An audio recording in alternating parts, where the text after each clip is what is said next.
अगुवाई के साथ ही पुष्कर को समझता था कि नाग देवता उसका साथ देने के लिए आ चुके हैं।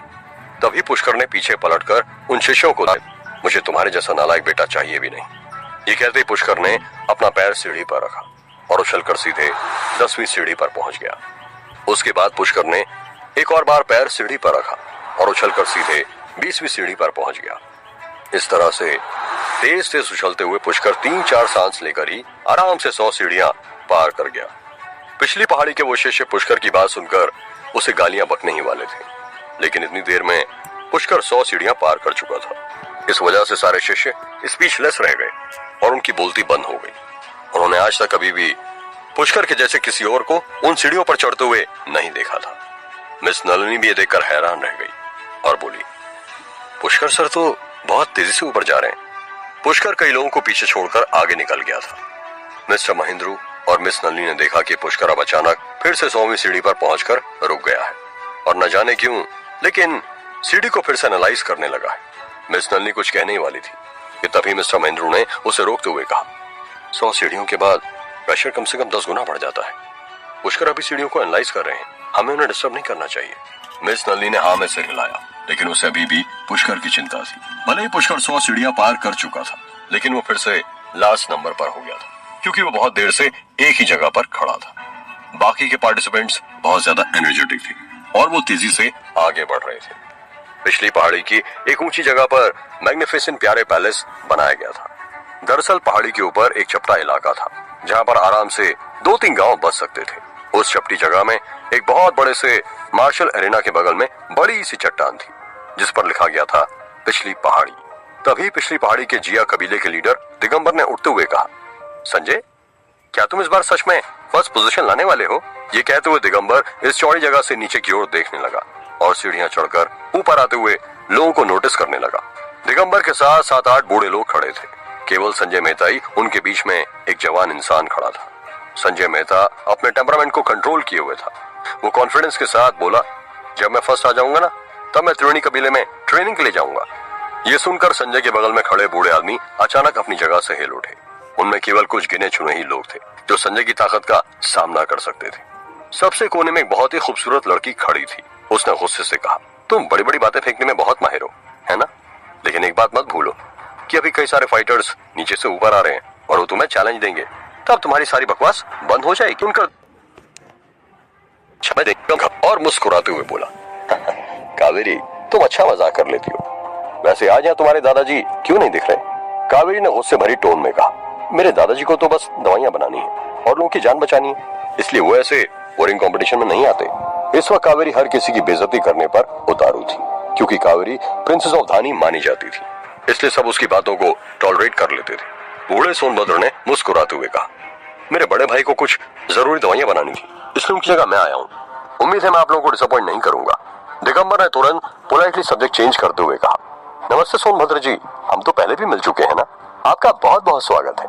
आपके धानी परिवार का एल्केमी क्लब तो बहुत ही ज्यादा ताकतवर है। पूरे देश में आपकी दवाइयों की लोग तारीफें करते हैं और इस कंपटीशन में भी आपकी फैमिली का कंटेंडर ही नंबर 1 चल रहा है। मैं ऑलरेडी 640 सीढ़ियां पार कर चुका है। तभी एक आदमी बोला, सेकंड प्लेस वाला कंटेंडर भी ज्यादा पीछे नहीं है, उसने 633 सीढ़ियां पार कर ली हैं। तभी बूढ़ा सोनभद्र बोला, थर्ड प्लेस पर कौन है? अरे ये तो मेहता परिवार का फाइटर है, वो भी ऑलरेडी 630 सीढ़ियां पार कर चुका है।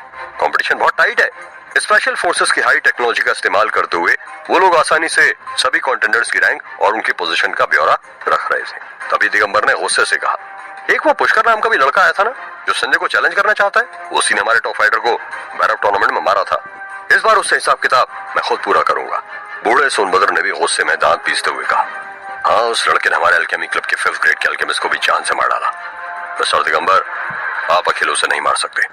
स्पेशल फोर्सेस के बूढ़े इंस्ट्रक्टर जयशील भी वहीं मौजूद थे, इसलिए दिगंबर ने मामले को थोड़ा हल्के करते हुए कहा, ये तो बिल्कुल नेचुरल बात है।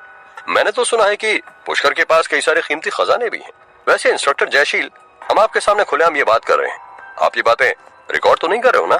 जयशील की आंखों में इस वक्त एक चमक थी और उसका चेहरा बहुत ही शांत और कॉन्फिडेंट लग रहा था। जयशील ने गहरी आवाज में कहा, हमारे चीफ इंस्ट्रक्टर ने हमें ऑर्डर दिया है कि इस पिछली पहाड़ी पर आज जो कुछ भी होगा उसे रिकॉर्ड नहीं किया जाएगा। दिगंबर ने कहा, यह तो बहुत ही अच्छी बात है। बाय द वे, आपने अपने चीफ इंस्ट्रक्टर की आइडेंटिटी छुपा कर क्यों रखी हुई है? आखिर वो है कौन? जयशील ने तुरंत जवाब दिया, नो कमेंट्स। दिगंबर को वैसे तो बहुत गुस्सा आया, लेकिन वो जयशील से कुछ नहीं बोल सकता था, इसलिए उसने तुरंत कंपटीशन पर ध्यान दिया और हैरान होते हुए बोला, अरे वो देखो, सबसे आखिरी नंबर पर तो वही पुष्कर है ना। इस 2 कौड़ी के लौंडे की इतनी कम ताकत है, इसके बावजूद ये यहाँ अपनी बेइज्जती करवाने आ गया। पता नहीं इसने कौन सी चालाकी से हमारे जीवा को मार डाला। इसमें तो मुझे कबूतर जितनी भी जान नहीं लगती। जब धानी के मिस्टर सोनभद्र पुष्कर को सब देखा तो वह डिसअपॉइंटेड होकर सिर हिलाते हुए बोला, बताने की कोई जरूरत ही नहीं है, मुझे पिछले आधे घंटे 100वीं सीढ़ी पर खड़ा है। मुझे याद है कि पिछली बार जब यह टूर्नामेंट हुआ था तो इस वक्त तो तुम ऑलरेडी 800 सीढ़ियां पार कर चुके थे। ये पुष्कर तुम्हारा मुकाबला नहीं कर सकता। मुझे तो लग रहा है कि इसको मारकर मुझे भी अपने हाथ गंदे नहीं करने चाहिए। संजय मेहता ने अपने हाथ क्रॉस करते हुए एरोगेंटली कहा, मैं तो ऐसे रेंगते हुए कीड़े पर कभी नजर भी नहीं डालता। ठीक उसी वक्त कावेरी ने चिल्लाते हुए कहा, अरे वो हिलने लगा है। अचानक ही पुष्कर, जो सीढ़ियों पर आंखें बंद करके खड़ा था, उसने अपनी आंखें खोल ली और एक लंबी छलांग के साथ सीधे 120 नंबर की सीढ़ी पर पहुंच गया। लेकिन उसकी स्पीड उसके बाद स्लो नहीं हुई। पुष्कर 4-5 छलांगों में ही 200, 250, 550 और फिर 850 नंबर की सीढ़ी पर पहुंच गया। बड़ी सी स्क्रीन पर एक रैंक लिस्ट दिख रही थी, जिसमें दिखाई दिया कि पुष्कर अचानक ही 1000वीं सीढ़ी के टॉप पर पहुंच गया। अनाउंसमेंट हुई, फर्स्ट प्लेस पुष्कर, 1000 सीढ़ियां। प्यारे पैलेस में खड़े लोग और कावेरी हैरान होकर ये नजारा देखने लगे। कावेरी ने कहा, अचानक ये कैसे हुआ? पुष्कर, जो अभी अभी बिल्कुल लास्ट था, वो 100 लेवल से कूदते हुए 1000 लेवल पर पहुंच गया। इस स्वर्ग की सीढ़ी में 9000 और पुष्कर ऑलरेडी उसका 1/10 हिस्सा पार कर चुका है। तभी दिगंबर बोला, लेकिन सीढ़ी पर 8000 स्टेप्स पार करना तो नामुमकिन है, क्योंकि संजय, जो कि पिछले कंपटीशन में फर्स्ट आया था, उसने भी केवल 7310 सीढ़ियां ही पार की थी, जो कि सेकंड पोजीशन पर आने वाले से 2000 सीढ़ियां ज्यादा थीं। और मुझे पूरा यकीन है कि संजय का रिकॉर्ड कोई नहीं तोड़ सकता। तभी कावेरी ने गुस्से भरी आवाज में कहा, ये तो हम थोड़ी देर में देख लेंगे। वैसे भी ये लड़का पुष्कर तो कूद कूद कर एक साथ 20 सीढ़ियां चढ़ जाता है। मुझे तो लगता है कि आज बाकी के रिकॉर्ड भी टूटने वाले हैं। तभी बूढ़े सोनभद्र ने कहा, भले ही अभी वो तेजी से चल रहा है, लेकिन बाद में हिलडुल भी नहीं पाएगा, क्योंकि 100 सीढ़ियां कवर करने के बाद प्रेशर अचानक ही 10 गुना बढ़ जाता है। इसलिए उसकी सारी ताकत तुरंत ही खत्म हो जाएगी। मुझे पूरा यकीन है कि वह टॉप 49 में भी नहीं आ पाएगा। इस वक्त ज्यादातर लोग पुष्कर को बेवकूफ समझ रहे थे और उन्हें लग रहा था कि पुष्कर जल्दी अपनी एनर्जी गंवाकर हार जाने वाला है। इस वक्त पुष्कर के पीछे सेकंड रैंक पर पिछली पहाड़ी का फाइटर हरमान था। वह पिछली पहाड़ी में 10 सालों से कसरत कर रहा था और उसे हर कोई जीनियस मानता था। थोड़ी देर पहले हरमान ही सीढ़ियों पर सबसे आगे चल रहा था, लेकिन अचानक ही उसे लगा कि उसके बगल से एक तेज हवा का झोंका गुजरा और जब तक वह देख पाता कि क्या हुआ, तब तक पुष्कर आगे निकल चुका था और उसकी रैंक बड़ी स्क्रीन पर सेकंड दिखने लगी थी। हरमान ने कहा, ये अचानक क्या हो गया? मैं सेकंड प्लेस पर कैसे आ गया? इस वक्त थर्ड प्लेस पर धानी का झिंगुर और फोर्थ प्लेस पर मेहता फैमिली का नील मेहता था और फिफ्थ पोजीशन पर तरुण था। ये सभी लोग फर्स्ट पोजीशन के लिए कॉम्पीट कर रहे थे। जैसे ही अचानक उन्हें पता चला कि पुष्कर उन सबसे आगे बढ़कर फर्स्ट रैंक पर पहुंच गया था, तो वह हैरान रह गए। अचानक ही एक तेज आवाज में अनाउंसमेंट हुई, फर्स्ट पोजीशन को छीन लिया गया है। बहुत ही तेज रफ्तार से पुष्कर श्रीवास्तव बढ़त बनाते हुए सबसे आगे निकल आया है। पुष्कर ने ऑलरेडी 1000 स्टेप्स क्रॉस कर लिए हैं।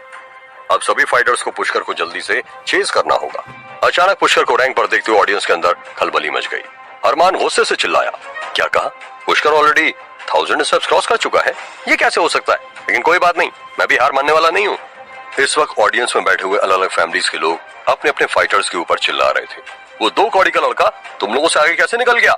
खड़े खड़े कर क्या रहे हो? जल्दी ऊपर चलो। इस सब का असर ये हुआ कि अचानक ही बाकी फाइटर्स भी पूरा जोर लगाकर सीढ़ियां चढ़ने लगे। प्रियंका की फैमिली कॉन्टेस्टेंट्स भी टॉप 50 में शामिल थे। जैसे प्रियंका की फैमिली के मेंबर्स ने देखा कि फर्स्ट नंबर पर पुष्कर पहुंच गया है, तो तुरंत उनकी नजर 1001 नंबर पर सीढ़ी पर पहुंच गई और उन्हें पुष्कर वहां खड़ा दिख गया। प्रियंका के दादाजी ने गुस्से से चिल्लाते हुए कहा, पुष्कर वहां कैसे पहुंच गया? धनवंतरी ने तुरंत अपर्णा का हाथ पकड़ते हुए कहा, कोई बात नहीं, ये तो बस एक टेम्परेरी रैंकिंग है, इसमें क्या बड़ी बात हो गई? हमारा सूरज भी जल्दी ही पुष्कर के बराबर पहुंच जाएगा। बेटा, जल्दी से अपने भाई के लिए चीयर करो। प्रियंका भी अपनी गर्दन उठाकर पुष्कर को ही देख रही थी। अचानक ही उसने भी नोटिस किया कि पुष्कर तेजी से कूदता हुआ फर्स्ट पोजीशन पर पहुंच गया है। ये देखकर प्रियंका बहुत ज्यादा खुश हो गई और जोर जोर से तालियां बजाने लगी। प्रियंका उठकर खुशी से उछलने लगी और बोलने लगी, पुष्कर कम ऑन, मैं जानती हूँ कि तुम सबसे बेस्ट हो। प्रियंका को इस तरह खुश होते हुए देखकर उसके दादाजी ने उसे डांटा, लेकिन प्रियंका ने उन्हें इग्नोर कर दिया। पुष्कर इस वक्त 1000 सीढ़ी से भी ऊपर पहुंच चुका था कि तभी उसे एक बहुत ही प्यारी लड़की की आवाज सुनाई दी। पुष्कर जो अब तक आंखें बंद किए हुए था, उसने तुरंत आंखें खोल ली और देखा कि प्रियंका अपनी सीट से खड़ी होकर मुस्कुराते हुए उसे देख रही है। ये देखकर पुष्कर के चेहरे पर भी एक मुस्कुराहट आ गई लेकिन उसने कुछ कहा नहीं। पुष्कर के माथे से पसीना टपकने लगा। उसे अचानक एक थकान का झोंका महसूस हुआ और उसकी सांसें छूट गईं।